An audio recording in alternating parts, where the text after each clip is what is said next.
My name is Pascal. I'm a Christian by faith. I'm 69 years old. I'm MSc Postgraduate Mathematics.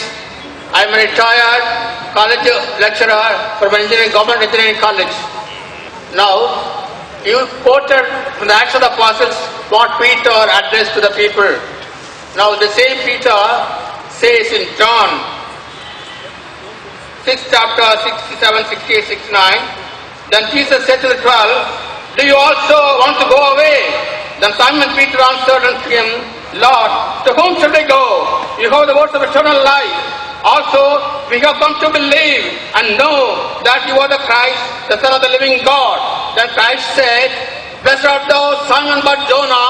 It is not flesh and blood that has revealed it to you, but my Father himself who is in heaven." Now, to your question, I answered this question. I got here 25 points to your asking, who can say that Christ claimed himself to be the Son of God? I have here 25 instances, but I don't have no time. I need a public debate with you if you are ready to agree. Not just one day, yes, 7-day public debate with you.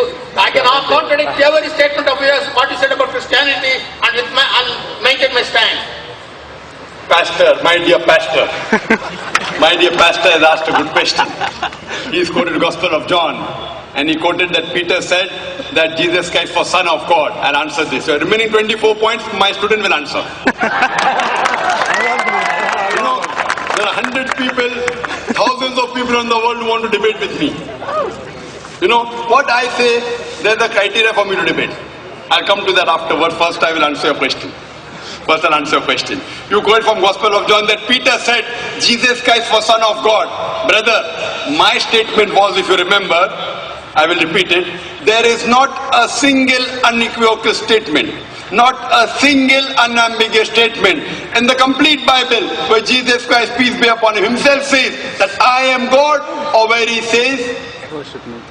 Worship me.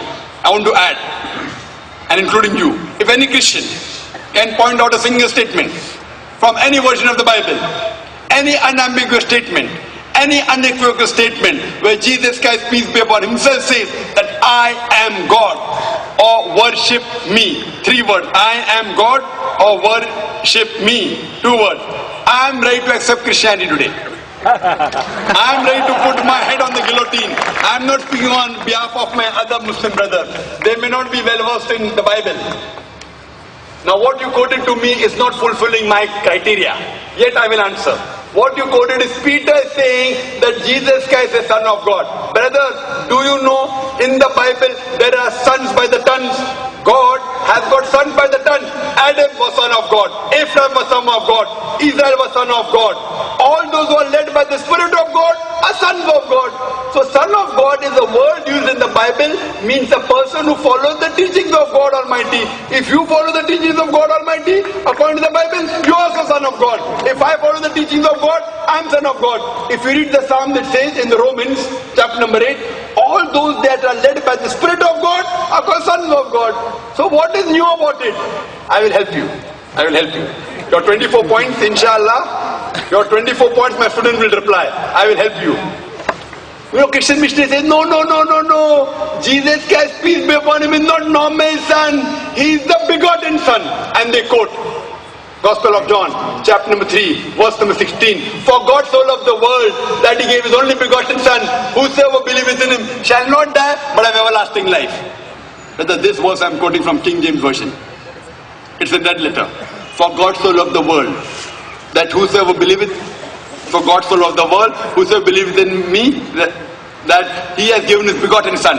Whosoever believeth in me shall have everlasting life. Now this word begotten son, which is there in the Gospel of John chapter 3 verse 16 in the King James Version. Brother, are you listening to me? If you can't do 2 things at the same time, then you say I did not listen. Yes, I listen. So how can you read and listen at the same time? Are you a superhuman being? I just refer to answer to your question. Whether you listen to my question and you can have a debate with my student. You come to Bombay? Yes, I want to debate with you. With me, you're not about debating, brother. I'll come to it later on. So the begotten son is, begotten means sired by God. Begotten means God Almighty, you know, it's a lower function of animal sex. It's an insult to Almighty God. So that's the reason in the Revised Standard Version, revised by 32 scholars of the highest eminence, backed by 50 different corporate and Christian denominations, they said that this word begotten in Gospel of John chapter 3 verse number 16 was the interpolation, was the concoction, was the fabrication, and they threw it out of the Bible. Who? Not Muslims, not Hindus, 32 scholars of the highest eminence, backed by 50 different corporate denominations in the Revised Standard Version of the Bible, RSV. They have removed this word begotten as the interpolation, as the fabrication, as the concoction. So if you say Son of God, I verily agree that Jesus Christ was Son of God, meaning he was a godly person. Where do I disagree? But he never claimed he was God. As far as your other part, 24 questions that you have, you want to debate me. If you want to debate me, there are some criteria. There are some criteria. I would not mind debating anyone who on his own can at least gather 10,000 people. If you can give a public lecture. For a public lecture, if you can gather 10,000 Christians, I will debate you. Anyone in the world, or you give your material, to your doctors of divinity. You know Billy Graham? Billy Graham can gather more than 100,000 people. Billy Graham, Morris Cerullo. Give these people. Who are you? I don't even know you. Why should I waste my time? You want to debate? Yet you can debate. Come to Bombay. Take an appointment. My student will debate with you. And answer all your 24 points. We have many students in the queue. Waiting. There are many such people who challenge me. We say for debate with my student. If anyone wants to debate me, when by God's grace, Alhamdulillah, I can gather 100,000 people, 200,000 people, 300,000 people individually for my talk. At least the person debating me should have a stature of getting at least 10,000 people. If you cannot gather 10,000 people, it's a waste of my time. Why should I make you famous?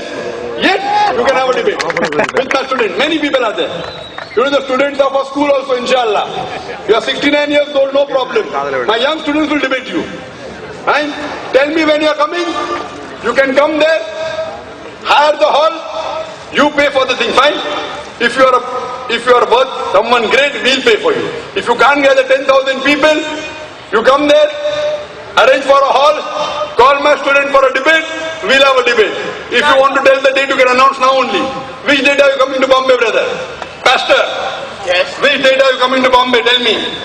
I have to gather the audience, then I'll tell you. No audience. You coming alone, no problem. When 10,000 people, then you debate with me. First, at least debate with my student. You gathering audience will take you a lifetime. I don't know how long will you live.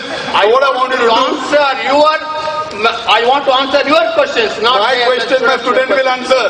My students are well-versed, Pastor. No. When can you come to Bombay? Most welcome. Give a time, I will arrange my student to debate you. If you cannot debate my student, and you cannot gather 10,000 people, so why should I waste my time? What you can do is ask a question. You asked a question, I gave the reply. Now you can go behind the queue for your next question. Behind the queue, yes brother. Yes, can I take the question from the sister's side, please?